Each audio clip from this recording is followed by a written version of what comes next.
चलो क्या करना था, मॉड्यूल डिस्कशन।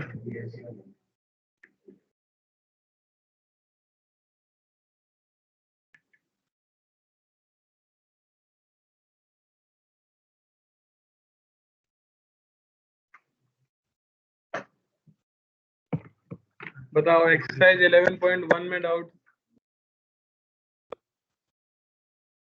बोलिए। एक्सरसाइज 11.1 में कोई डाउट किसी को नहीं है? ऑनलाइन 11.2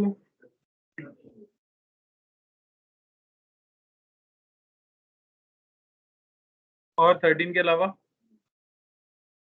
कोई डाउट नहीं है?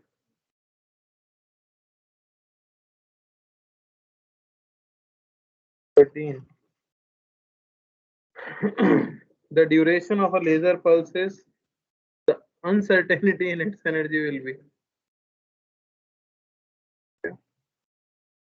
ठीक है।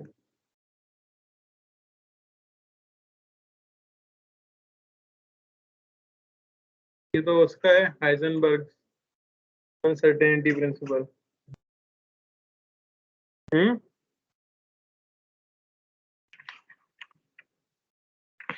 मोमेंटम से कर सकते हैं ना एनर्जी।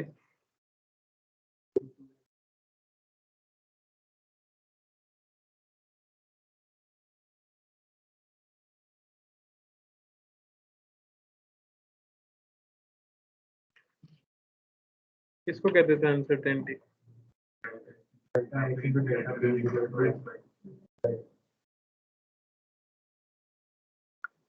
h/2π। क्या है अनसर्टेनिटी?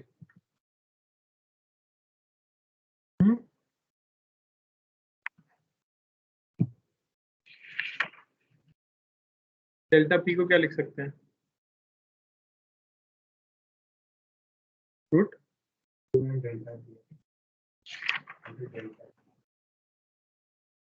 लेजर में मास कहाँ से आएगा? लेजर तो फोटोन के लिए है ना।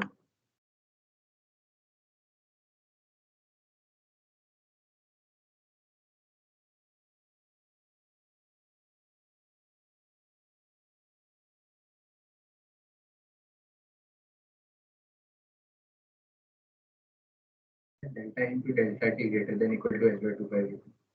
दो तीन होता है यूनिट से आते हैं दोनों।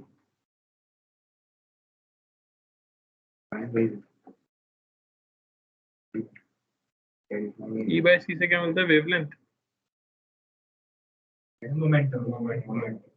मोमेंटम मिलता है ना, इनटू c करना होगा मतलब एनर्जी के लिए।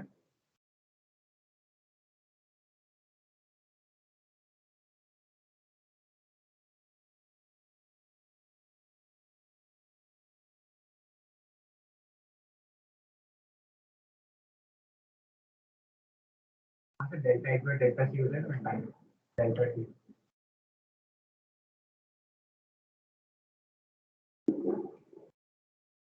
एनर्जी को क्या लिख सकते हैं हम?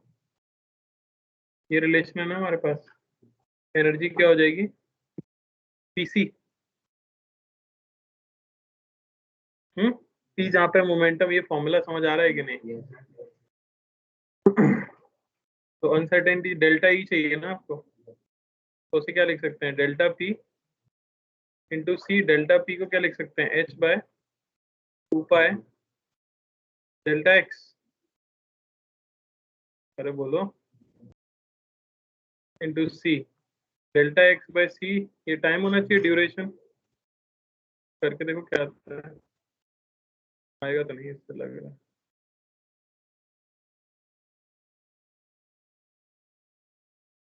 इसकी एनर्जी इक्वल्स टू h कर देते हैं। E equal to H.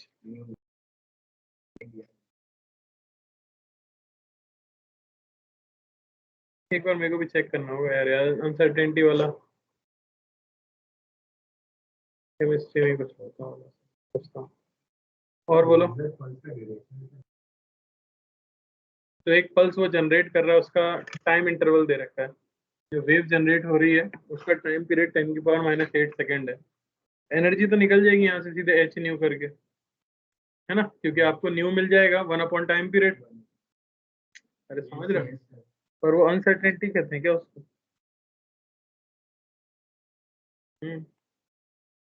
चलो चेक करके हम नेक्स्ट क्लास में आपको बताते हैं। बोलो लेवल 1 सेट 2।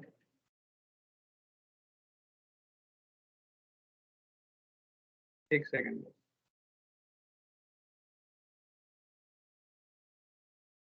18 और बताओ। 36 34 41 26 26 भी बोला ना किसी ने, और कोई? 41 हो गया होगा। ऑनलाइन बच्चों में से किसी को कोई डाउट? इनके अलावा कोई डाउट? बोलो भाई जल्दी। 48 और पक्का? और कोई डाउट नहीं है?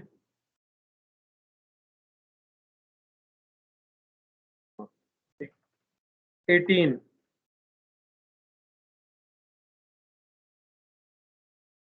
the ratio of de Broglie wavelength of molecules of hydrogen and helium when they are at a temperature 27 degrees Celsius and 127 degrees Celsius respectively.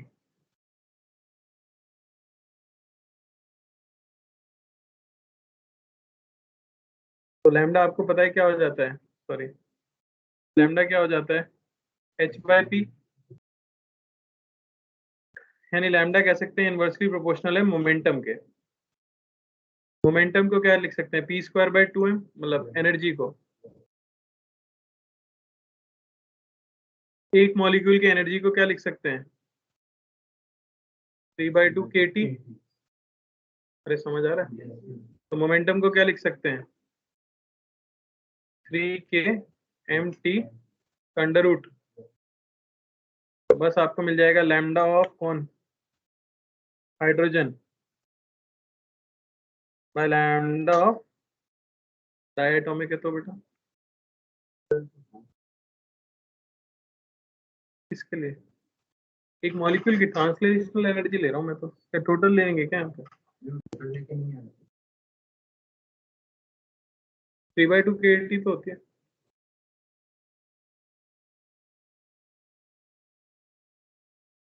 करके देखो। तुमने डिग्री ऑफ फ्रीडम लेके किया?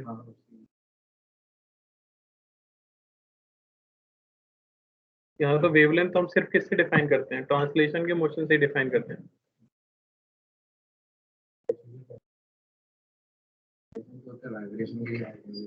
36 रोटेशन तो रहते ही। The momentum of a photon having energy equal to the rest mass of an electron is।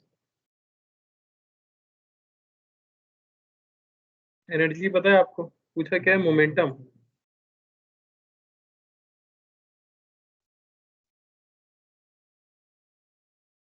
Rest energy of electron क्या हो जाएगी?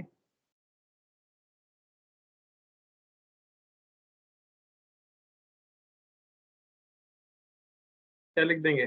mc²। मास ऑफ इलेक्ट्रॉन पता है आपको?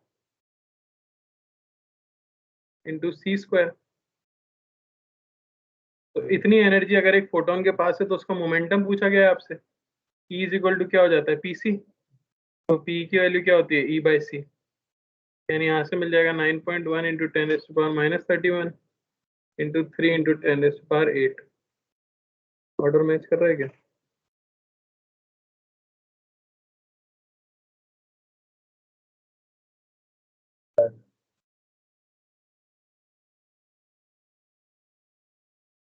(34) Proton and alpha particle are accelerated through same potential ratio of their wavelength.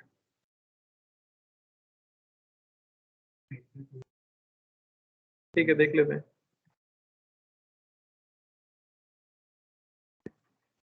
Ratio of their wavelength पूछा है ना, तो क्या कह सकते हैं हम, एनर्जी जो हो जाएगी वो क्या हो जाती है, क्यूवी, बोलो।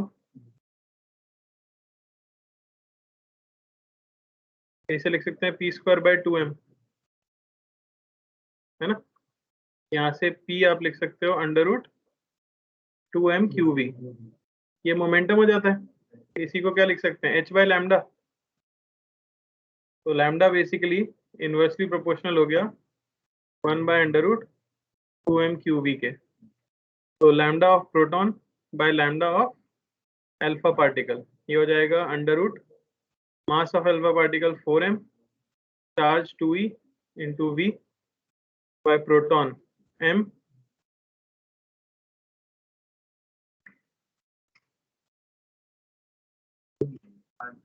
पहले तो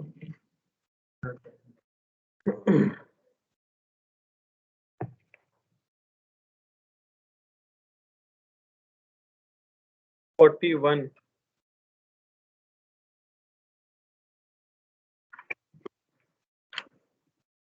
A beam of 400 nanometer light is incident on a metal.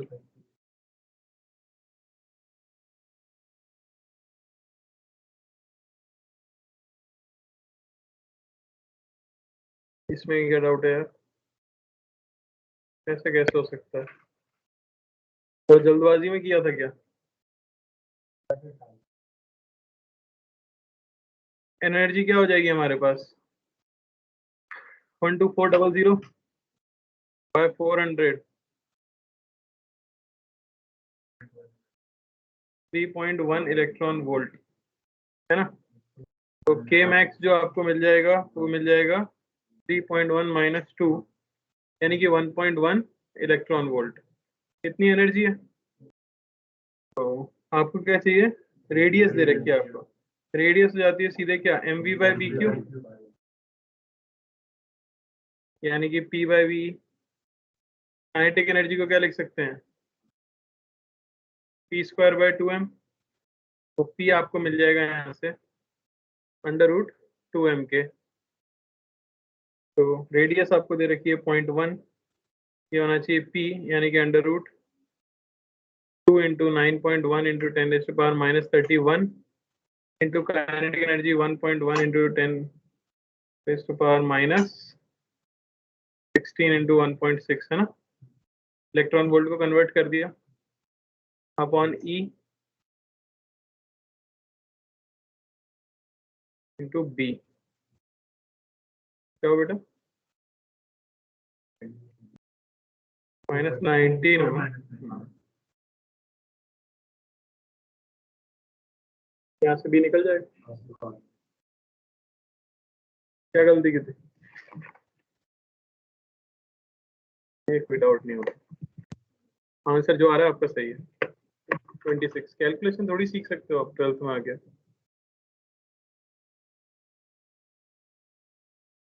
तुम बताओ सीख सकते हो क्या, मैं सॉल्व करूँ अभी चाह रहे हो, ऐसा थोड़ी होगा। Electron and photon have same wavelength, ratio of the kinetic energy, एक ही तरह के क्वेश्चन पूछे जा रहे हैं तब।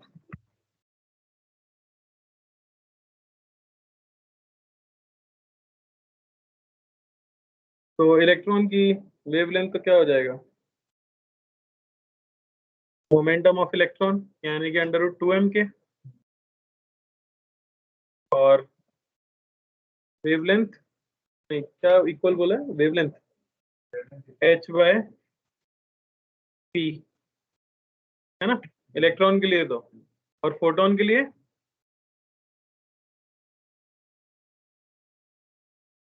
अरे c/λ। लैम्डा क्या हो जाता है फोटोन के लिए,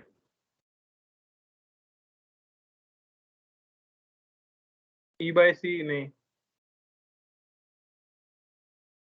h/p, p को क्या लिख सकते हैं, फोटोन के लिए तुम तो अलग, e/c, वो तो h/λ आएगा ना यार, कोई तो लैम्डा होता है, नहीं h/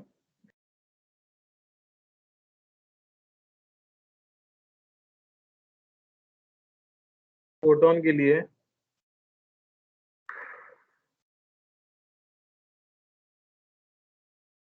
हाँ हो ही जाएगा, वही करना चाह रहे हैं हम भी घूम फिर के यार। लैम्डा क्या लिख सकते हैं, ये एनर्जी है ना, तो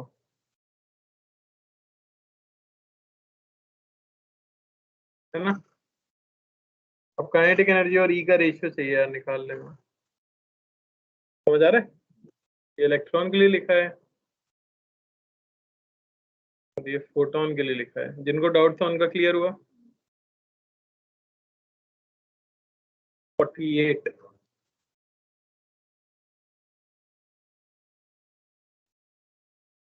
The energy from sun is received on earth at the rate of this. If average wavelength of solar light is taken to be this, then photons received on the face of the earth facing the sun in 1 hour approximately. Convert किया था joule में, नहीं आया answer, तुमने किया था।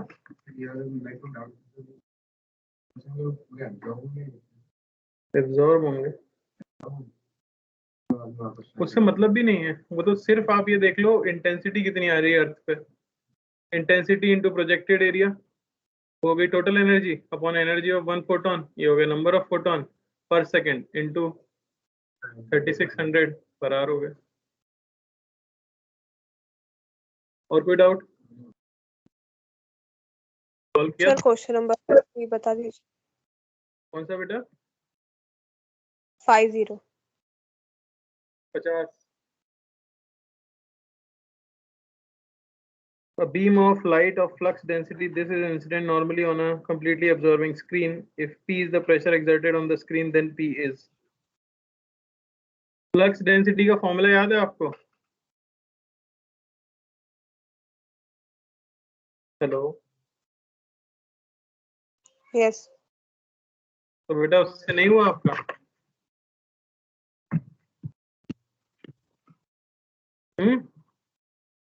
तो बताओ क्या आया था फॉर्मूला फ्लक्स डेंसिटी का? इसी क्वेश्चन के लिए पूछने आए थे क्या तुम? क्या आया था फॉर्मूला? तुम खोल के क्या बैठे हो?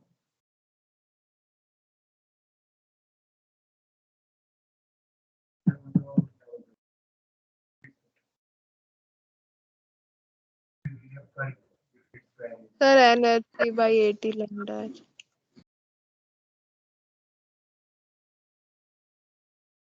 चेंज इन मोमेंटम निकाला हो ना तुमने बेटा। नंबर ऑफ फोटोन निकाल सकते हो। देखो यहाँ पे देखा है आपको कितनी एनर्जी गिर रही है पर सेकेंड, नंबर ऑफ फोटॉन्स आ जाएंगे,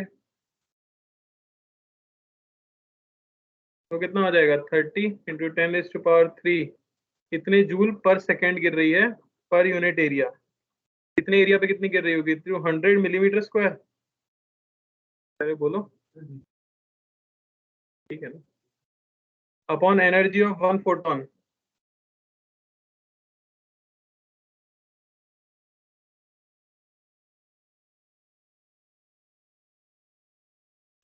आपको फोटोन के लिए पता है एनर्जी क्या हो जाती है, पीसी, है ना।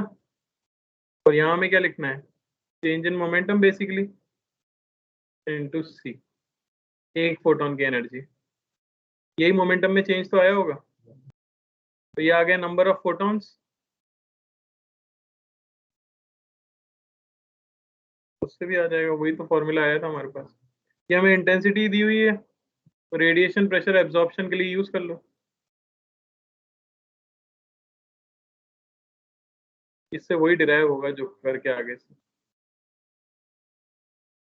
रिफ्लेक्शन होता था 2I/C कर देते। क्लियर हुआ? यस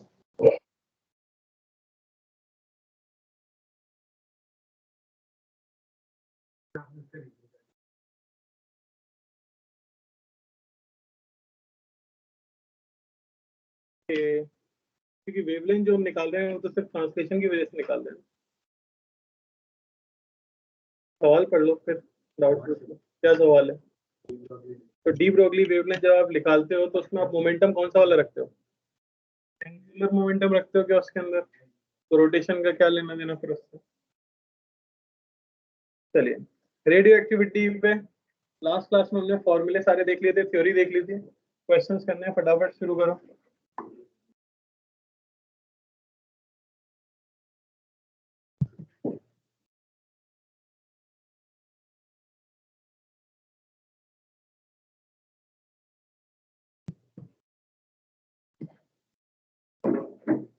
इनका पहला हो जाए, सेकंड ट्राई करो, मैं जरा मोबाइल लेता हूँ।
नहीं दोस्त, कुछ चलेगा थोड़ा सा।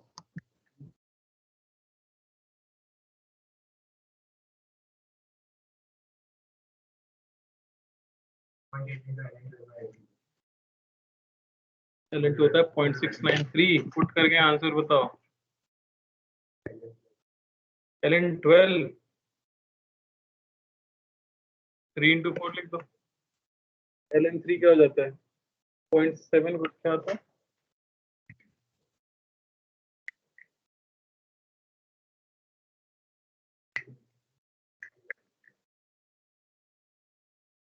log 3 पता है ना? 0.447 into 2.303 एलन आ जाएगा। 0.47 सर, लॉग 0.47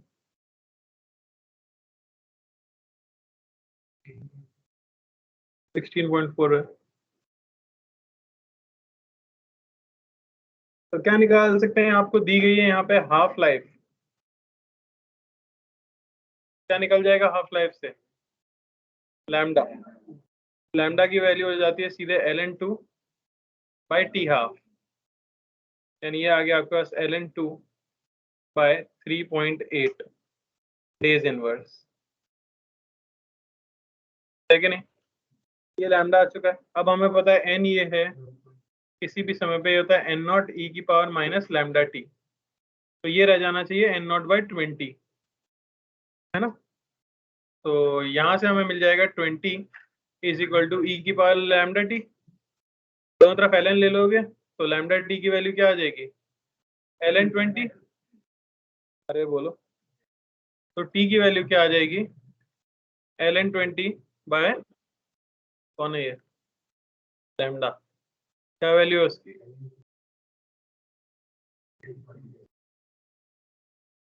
क्या कर रहे हैं अब?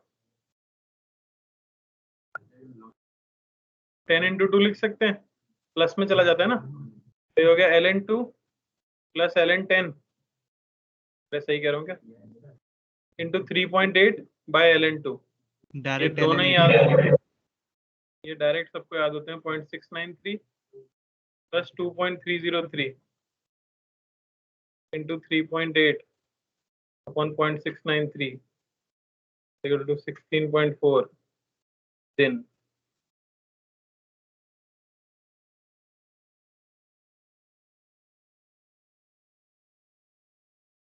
तो तुम्हारी श्रद्धा है, सवाल 20th था।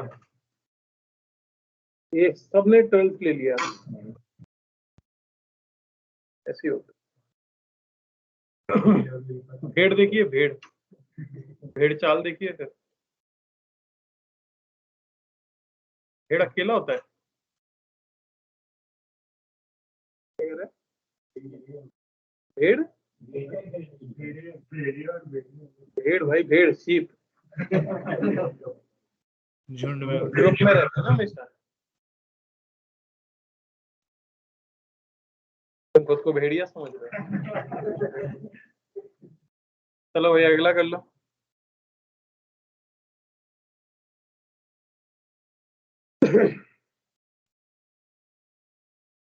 लेवल 2 शुरू किया है किसी का? क्या सोचा है? लेवल 1 ही रखना है अपना। पढ़ें, दिवाली के बाद बढ़ाएंगे लेवल अपना। ऑनलाइन हो रही है शायद चीजें 1 तारीख से। अच्छा अभी बताया नहीं क्या सर ने? भूल जाओ तो फिर भूल जाओ सब, मैंने कुछ नहीं बोला भाई। चलो करो ना यार जल्दी, मैं ही करूंगा क्या? मैं ही सवाल लिख के लूंगा, मैं ही सॉल्व करूँ।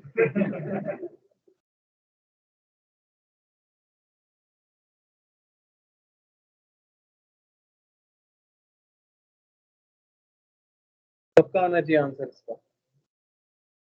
तो कुछ नए लग रहे हो यार। क्या नाम है? ऑनलाइन आते थे? क्या हो गया? कैसे हुए? पास हो जाओगे। और क्या चाहिए जीवन में? गुजरात बोर्ड 0 पॉइंट बचा रहेगा? नहीं, उल्टा बोल रहे हो।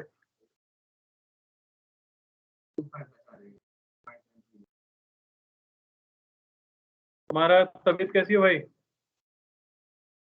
सब छूट गया? सब एटॉमिक स्ट्रक्चर एकदम हलवा है। देख रहे हो लोग कितने कैजुअली बैठे हैं, कुछ है ही नहीं इसमें। ये है आपका फॉर्मूला। Yes sir. अरे आ जाओ होश में यार, तुम कहाँ? क्या लाए थे खाने में आज?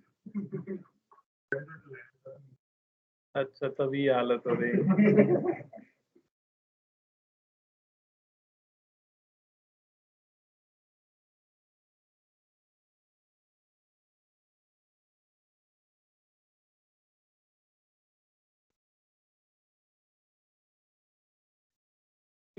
कौन सा फॉर्मूला यूज कर सकते हैं? n is equal to n naught 1/2 की पावर n। n जहां होती है जितनी हाफ लाइफ बीत गई, 2 बीत गई, बस तुमने कर लिया सॉल्व। n हो जाएगा सीधे n नॉट 1/2 की पावर टाइम जो बीत गया है 4 साल, और हाफ लाइफ है 2 साल। ये आपको मिल गया n0/4, यानी इतने न्यूक्लियाई बचे होंगे। गैप छोड़ दिया रिमेनिंग n0/4। शुरुआत में कितना था? 1 ग्राम, यानी कि 0.25 ग्राम। तो बताओ, इसकी उम्मीद करना कि सबसे हो जाएगा, कोई गलत बात थी? चलो अगला।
सर वेलोसिटी आ रही है 2.5 into 10⁻³ मीटर पर सेकंड।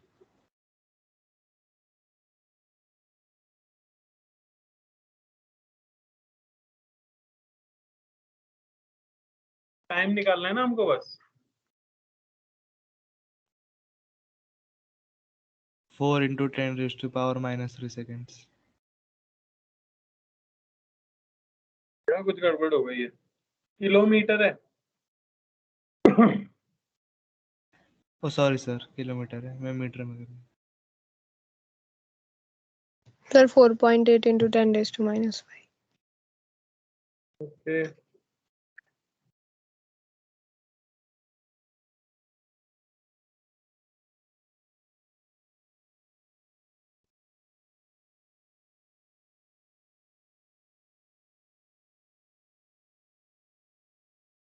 ये लिख सकते हैं।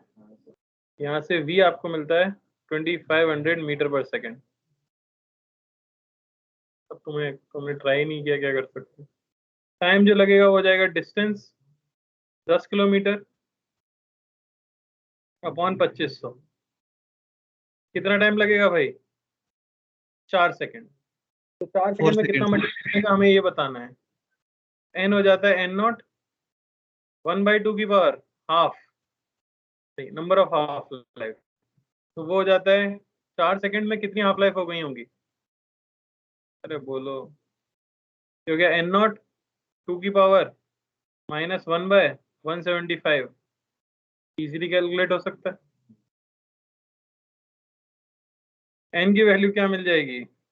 0.996 n0। अरे समझ आया।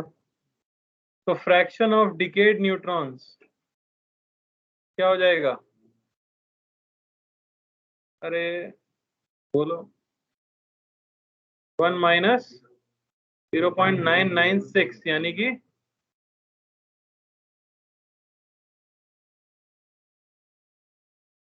कोई दिक्कत?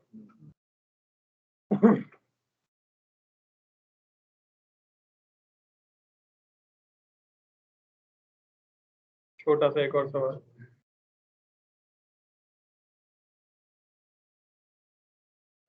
छोटा तो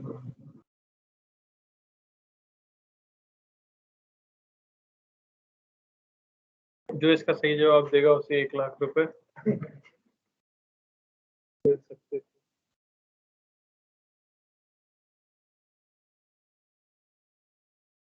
तारीफ मिलेगी।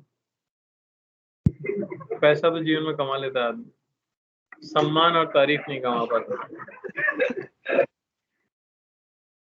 पैसा मैंने तुम्हारे ऊपर छोड़ दिया।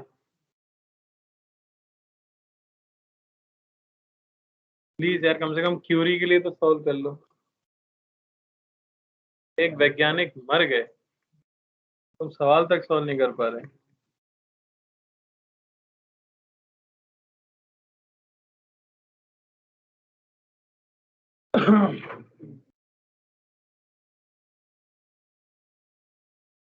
कितने सवाल हैं यार? अरे अरे जल्दी करो, जल्दी, टाइम नहीं वेस्ट कर सकते।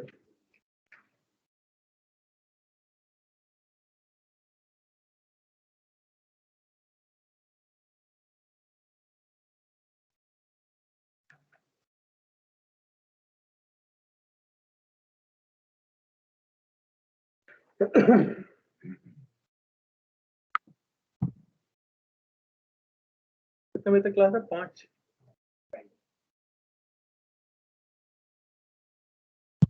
कल क्लास है? सैटरडे को नहीं है, संडे को 31st है। 31st से आगे तो जाएंगे नहीं अपन। 31st को खत्म करना है ना? हाँ छुट्टी होगी।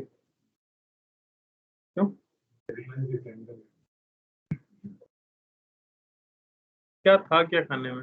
ये गहरा सदमा पहुंचा है आज।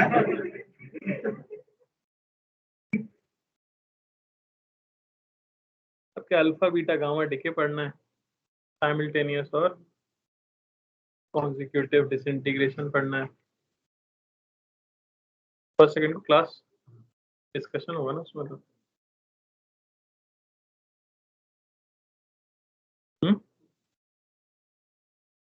अरे सब अपना करो, उसको छोड़ दो बेचारे को। आज का दिन दुख मनाने में जाएगा। ज्यादा पसंद की चीज आ गई थी शायद खाने में। किसने गिराया? एक्साइटेड हो गया होगा कि खाने मिलेगा। कोई कर रहा है या मैं लिख दूं? होमवर्क। देखो सुझाव देने वाले तुम्हारा भाई है ना, होमवर्क सुनाई दिया मुझे हल्का सा। क्या नाम है भाई होमवर्क वाले का?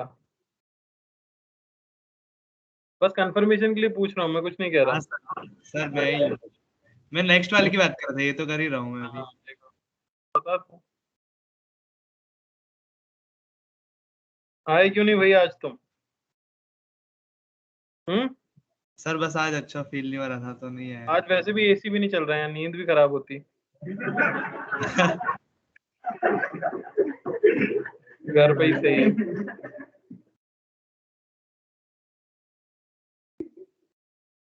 हर क्लास में कहाँ सोता हूँ सर।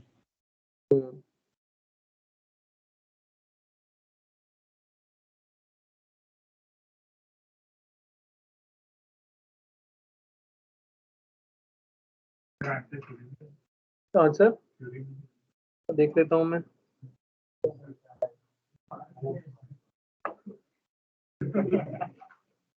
सवाल तक नहीं पढ़ा है।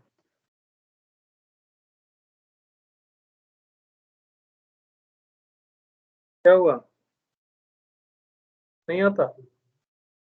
क्या नहीं आता? केमिकल काइनेटिक्स पढ़ा है ना तुमने? K1 निकालो, K2 निकाल लिया, K1 K2। क्या किया? कुछ भी नहीं किया तुम।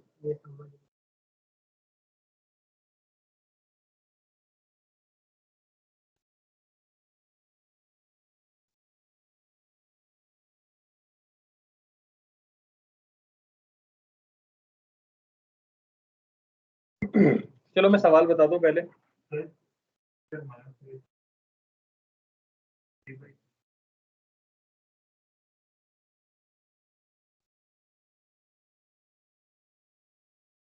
सही है। चलो तो एक एक्सपेरिमेंट है जिसमें दो आइसोटोप दिए गए हैं जो एक दूसरे में डिके नहीं होते। इसका मतलब ये एक दूसरे के नंबर को इन्फ्लुएंस नहीं करते। किसी एक इंस्टेंट में उनके मास का रेशियो 3 मिला है आपको, ठीक है ना? तो मैं कह देता हूं कि मान लो, क्या सिंबल लें?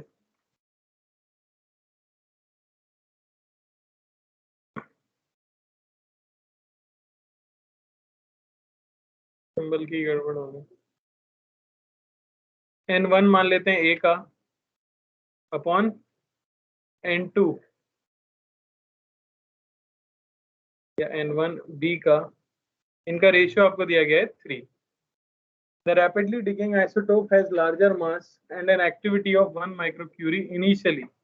तो जो भी जल्दी डिके होता होगा उसकी एक्टिविटी आपको दी गई है। तो कौन सा वाला जल्दी डिके हो रहा होगा, ए या बी? बोलो, दिख रहा है ना आपको यहाँ से? इनिशियली हाफ लाइफ पता है तो हम क्या कह सकते हैं, लैम्डा ए की वैल्यू तो क्या हो जाएगी, ln2/12, जबकि लैम्डा बी की वैल्यू हो जाएगी ln2/16। कौन जल्दी डिके हो रहा है? लैम्डा ज्यादा है, तो लैम्डा किसका ज्यादा है, ए का। ए जल्दी डिके हो रहा होगा। अब क्या बोला गया है, हर एक की एक्टिविटी क्या बचेगी और उनके मास का रेशियो क्या बचेगा आफ्टर 2 days।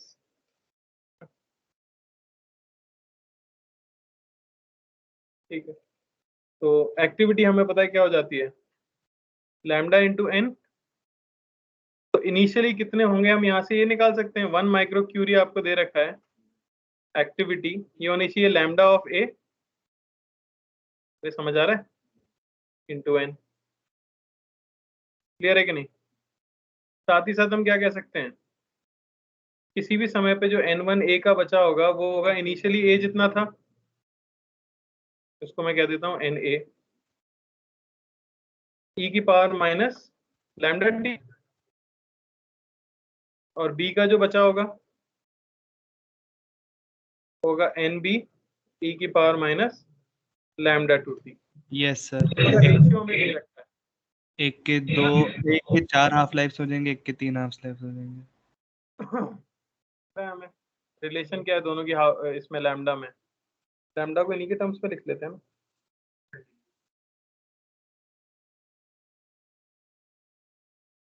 अरे यार इनिशियली तो मास रेशियो दे रखा है, 3 जो है वो इनिशियल मास रेशियो है, mass of A by mass of B, समझा आइसोटोप्स का। एक्टिविटी है, और कितने टाइम के बाद बोला है? 2 डेज यानी कि 48। 48 आवर्स। तो इसकी हाफ लाइफ कितनी निकल जाएगी? 3, सॉरी 3, इसकी 4 4, की 3। इसकी 3, 3 सर। समझ आया? तो जो ए के बचे रह जाएंगे n1a, वो होना चाहिए na हाफ की पावर 4, और n1b ये हो जाएगा nb इंटू हाफ की पावर 3। सॉल्व कर सकते हो? किसका रेशियो चाहिए हमको? वही चाहिए ना हमें रेशियो, इनिशियली जो था।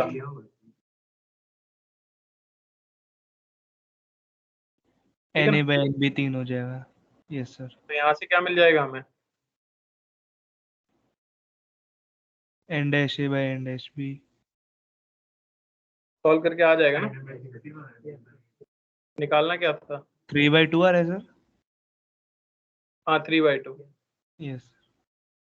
इनकी वैल्यू 3/2 आ रही है। कोई दिक्कत? तो जो डेटा दे रखा है उसे यूज करना है, ठीक है? चलो ट्राई करो एक और, ध्यान से करना।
सर वो एज्यूमिंग वाली लाइन नहीं समझ आई। कौन सा बेटा? Assuming that all the lead present in the ore is the final state मतलब of the उस ore product. के अंदर जितना भी लेड आपको मिल रहा है वो सारा सारा यूरेनियम से कन्वर्ट होके ही आया है। शुरुआत में जब पूरा ओर था तो प्योर यूरेनियम था, ये कहना चाह रहे हैं। और इस समय जब आपने देखना शुरू किया, इस समय कुछ लेड बन चुका था। ये Okay, लेड sir. ऐसा नहीं कि कहीं और से है, शुरुआत में वो सारा का सारा किस फॉर्म में था? यूरेनियम के फॉर्म में था। Okay, sir.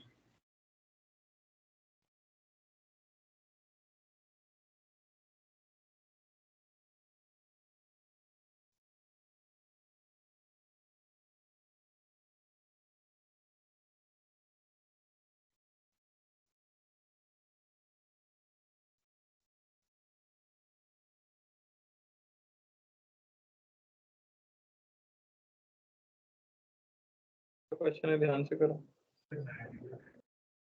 नहीं यार,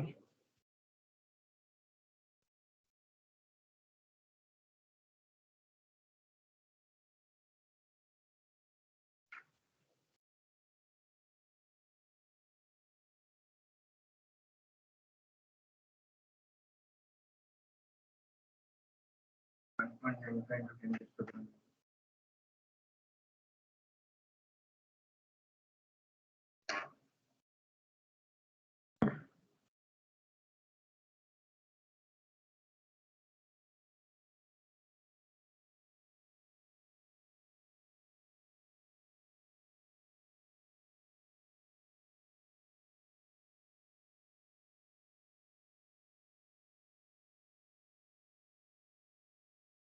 है ना? ऐसे तो करते थे n n naught n by 2 वो सब करते इसी में करते थे ना। Yes, sir. तो देखो उन्होंने कहा किसी टाइम पे जब आपने देखा तो यूरेनियम 238 और लेड का रेशियो 3 है, समझ आ रहा है? यानी इस समय पर इसके अगर मैं कह दूं कि 3 n नॉट है तो इसके इस समय पर n नॉट न्यूक्लियस है, ये समझ आया? तो बताओ T0 पे क्या रहा होगा? लेड तो रहा नहीं होगा, तो इसके पास Yes, कितने sir. होंगे? 4 and 4n। आपको सिर्फ और बतानी है जब ये सिचुएशन हुई है तो हाफ लाइफ आपको दे ही रखी है, क्या लिख सकता हूँ मैं सिंपली, या n is equal to n naught n by m naught. e की पावर माइनस लैम्डा टी। तो इस समय n कितना है? 3n not. इनिशियली कितना था? 4n not.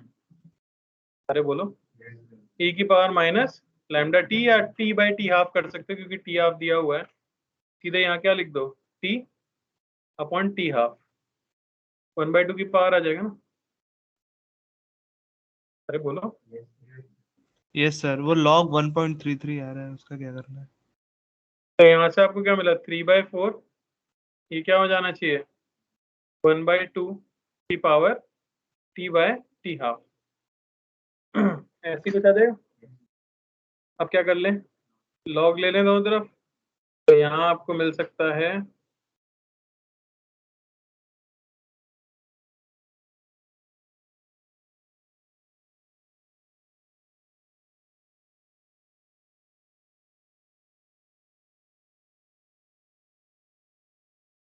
ठीक है। यहाँ से t की वैल्यू मिल गई टी हाफ जो कि है 4.5 इंटू 10⁹ ब्रैकेट में ln4 minus ln3 bye ln2। Log put कर सकते हो सीधे, 2.303 तो ऊपर नीचे से कट गया, लॉग वाली वैल्यूज ही पुट कर दो, सॉल्व करने से ये आ रहा है 1.186 दिया, इसमें वही लिख देता हूँ अप्रोक्सीमेटली, सही है। कोई दिक्कत?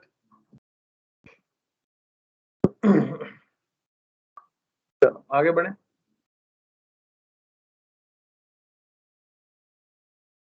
तुम भी करोगे या होमवर्क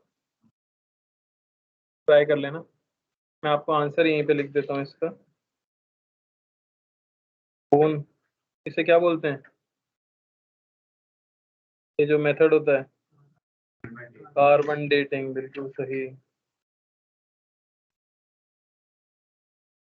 पूछा गया, बताना है आपको सच्चाई है या नहीं है। तो इससे आप जब टाइम निकालोगे तो आएगा 719 साल।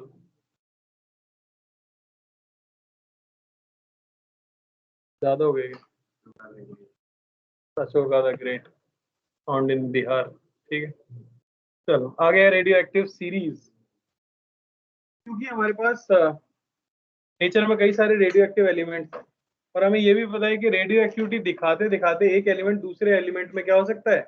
बदल सकता है। तो ये जो पूरे बीच में जितने भी एलिमेंट्स मिलते हैं वो सब मिलके क्या बनाते हैं? एक रेडियो एक्टिव सीरीज बनाते हैं। तो यहाँ लिख लीजिए,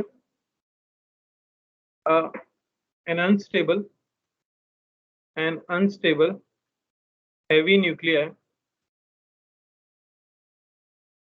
disintegrates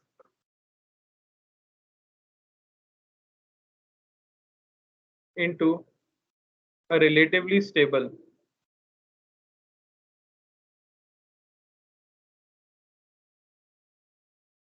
daughter nuclei।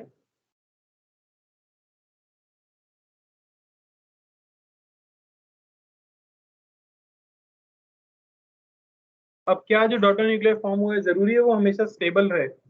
नहीं, ठीक है। तो daughter nuclear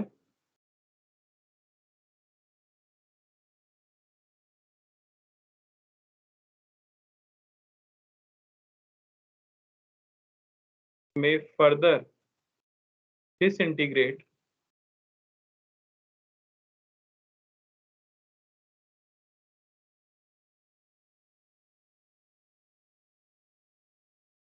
to reach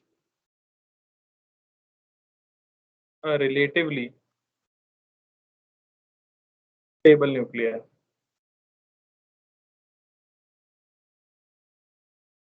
grand total nuclei नहीं होती।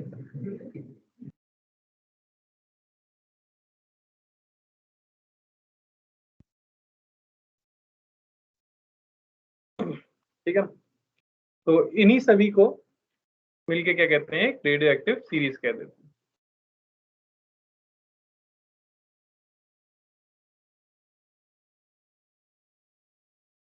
The conversion of one element into another to gain stability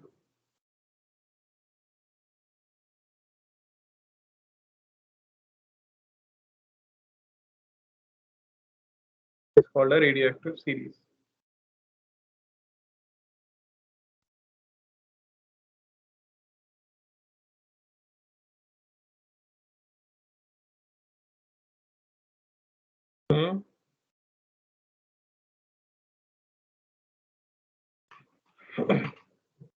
तो चार तरह की सीरीज हमारे नेचर में पाई जाती हैं, ठीक है ना। यहाँ मैं लिखने वाला हूँ मास नंबर। ये सिर्फ चार तरह की सीरीज ही होती हैं, इनके अलावा और कोई सीरीज एग्जिस्ट नहीं करती। और जितने भी रेडियो एक्टिव एलिमेंट होते हैं वो इनमें से किसी एक सीरीज का पार्ट ही होते हैं, किसी न किसी एक का, ठीक है ना। सर थोड़ा ऊपर कीजिए ना, वो थोड़ा लिखा बाकी था। कर रहे हैं बेटा, 2 मिनट।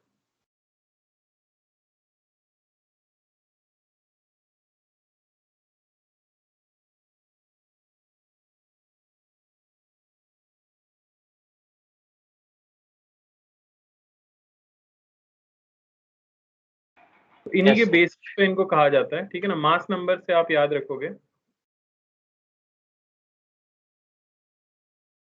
पहली आ जाती है आपकी 4n सीरीज, ठीक है ना, या ऐसे कहते हैं थोरियम सीरीज। इसमें पेरेंट होता है थोरियम, जो लास्ट में सबसे स्टेबल बनाता है लेड।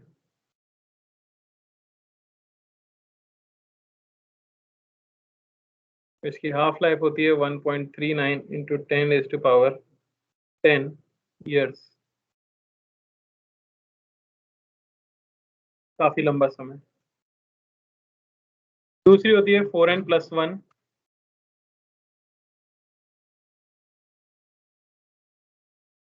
नेपट्यूनियम सीरीज।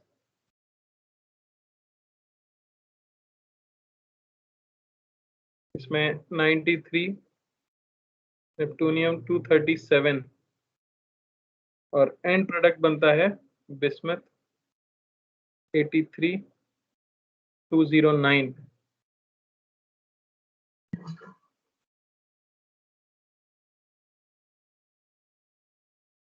थोड़ा सा कम टाइम है इसका हाफ लाइफ। अगला है 4n+2, सबसे ज्यादा famous uranium. Uranium series 92, uranium 235, 238 sorry. Last में बनता है लेड।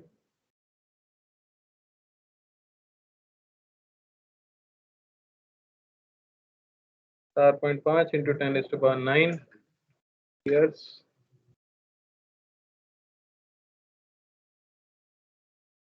चौथा एक्टिनियम। तो मेंस के लिए नाम याद रख लेना बस।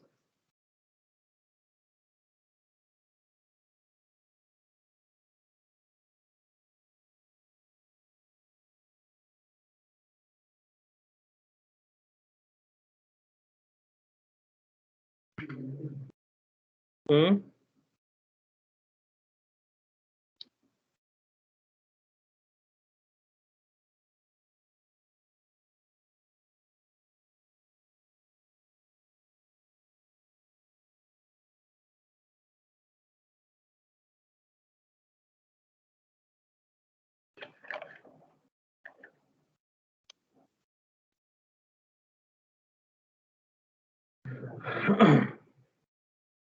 तो इनमें से एक चीज जो याद रखनी है आपको वो ये है कि ये जो है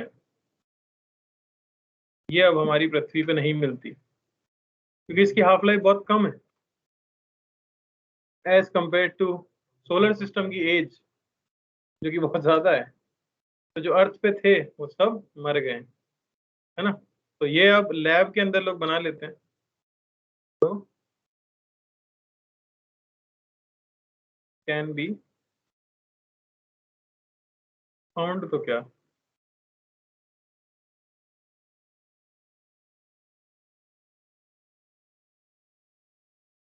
इन लैब्स देख सकते हो काफी कम है हाफ लाइफ, 10⁶ ईयर्स की है। बाकी देखो 10⁸ 10, ठीक है। तो बाकी सब नेचर में मिल जाती है।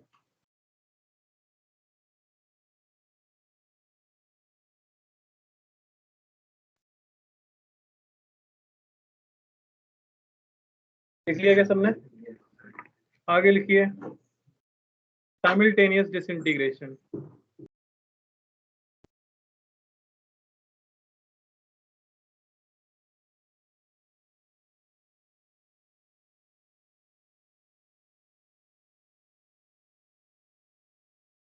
तो अब डिसइंटीग्रेशन के टाइप हैं ये, इनमें से पहला है साइमल्टेनियस डिसइंटीग्रेशन। इसमें क्या होता है कि मान लो आपके पास एक अनस्टेबल न्यूक्लिया है ए और वो ब्रेक होना शुरू कर देता है रिलेटिवली ज्यादा स्टेबल न्यूक्लिया में बी और सी, पर वो एक साथ दोनों में ब्रेक हो रहा होता है, ठीक है। तो इसके लिए कुछ λ1 हो सकता है डिके कांस्टेंट, इसके लिए λ2 हो सकता है डिके कांस्टेंट। तो इफेक्टिव डिके कांस्टेंट हम यहाँ पे क्या बता सकते हैं, बोलो भाई। बिल्कुल सही, लैम्डा इफेक्टिव आप सिंपली बता सकते हो क्या, λ1 प्लस λ2। और इसके किसी भी समय पे जो n नंबर ऑफ न्यूक्लियाई बाकी रह जाएंगे उनके लिए n आप सिंपली लिख सकते हो n0 e की power minus lambda effective into T.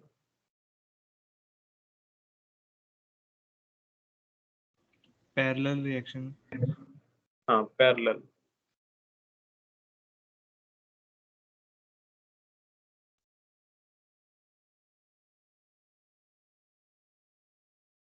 कोई दिक्कत इसमें,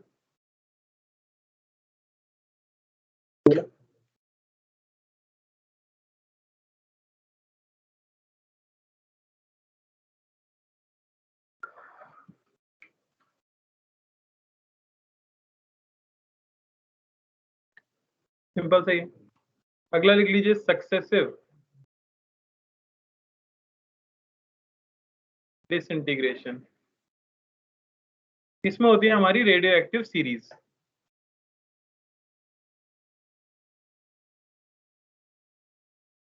इसमें क्या होने वाला है, जो भी आपका न्यूक्लियस फॉर्म होने वाला है वो खुद रेडियो एक्टिव होगा और वो फर्दर डिके करता चला जाएगा।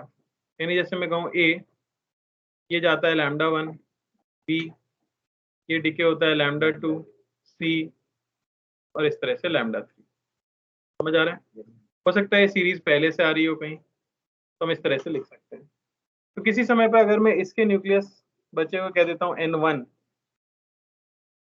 इस तरह से, और इसके कह देता हूँ मैं n2, सीरीज का पार्ट है ये, समझ आ रहा है ना।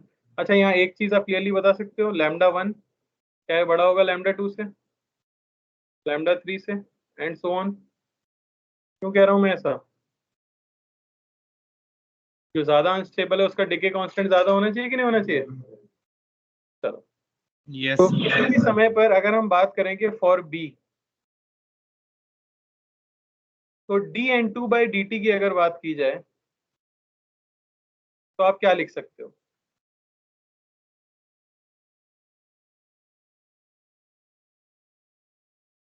जैसे बी के लिए अगर मैं आपसे कहूं कि रेट ऑफ प्रोडक्शन क्या है, बी के प्रोड्यूस होने की रेट ऑफ प्रोडक्शन क्या उसे बी कह सकते का हैं, λ1 रेट माइनस बी का डिसइंटीग्रेट करने वाला रेट, तो minus similarly rate of decay B yes का बोला जाए तो उसे क्या कह सकते हैं, तो इफेक्टिवली रेट ऑफ चेंज को आप क्या कह सकते हो, λ1 n1 माइनस λ2 n2। तो शुरुआत में तो क्या होता होगा, वो अक्यूमुलेट होता होगा, फिर डिके भी होना शुरू होता होगा। यस ठीक है, सर। तो अगर हम चाहते हैं for maximum concentration, for maximum accumulation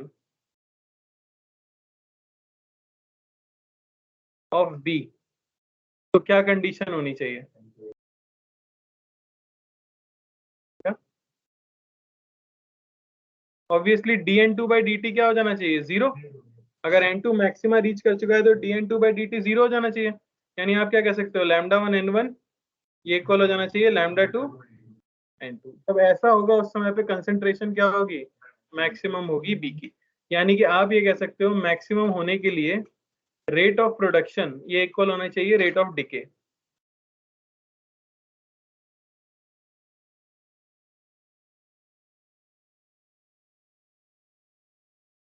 कोई दिक्कत?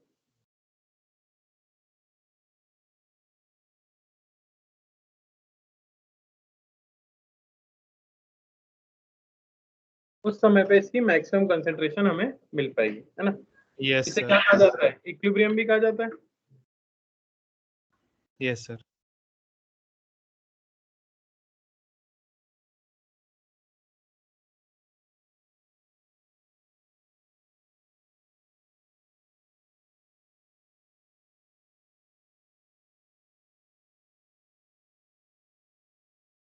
चलो, तो यहीं पे अगर उसको थोड़ा सा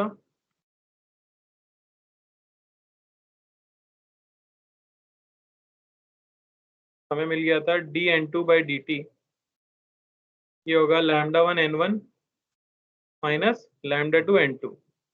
इसे क्या लिख सकते हैं, dN2/dt plus λ2 n2 is equal to λ1 n1, है ना। अरे बोलो, ये ऐसे क्या कह सकते हैं, λ1 n0 e की पावर λt।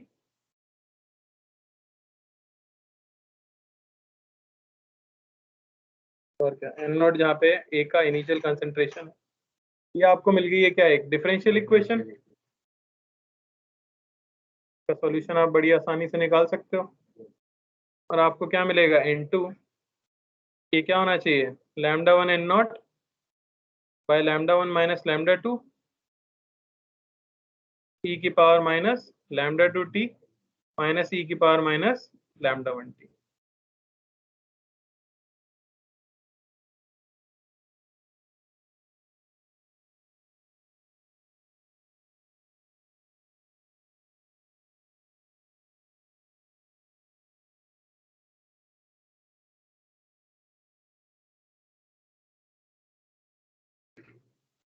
हो गया ना चैप्टर, अभी नहीं हुआ,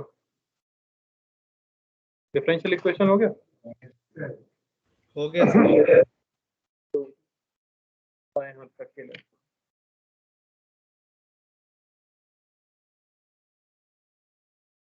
तो चलो एंड करते हैं। फिर यहाँ पे कल मैं इसके ऊपर क्वेश्चन कराऊंगा, तो आने से पहले ये सब पढ़ के आना, फॉर्मूले याद करना। तुम खाना ध्यान ध्यान से पकड़ना है क्लास से पहले, ठीक है। चलो, thank you. Thank you. Bye.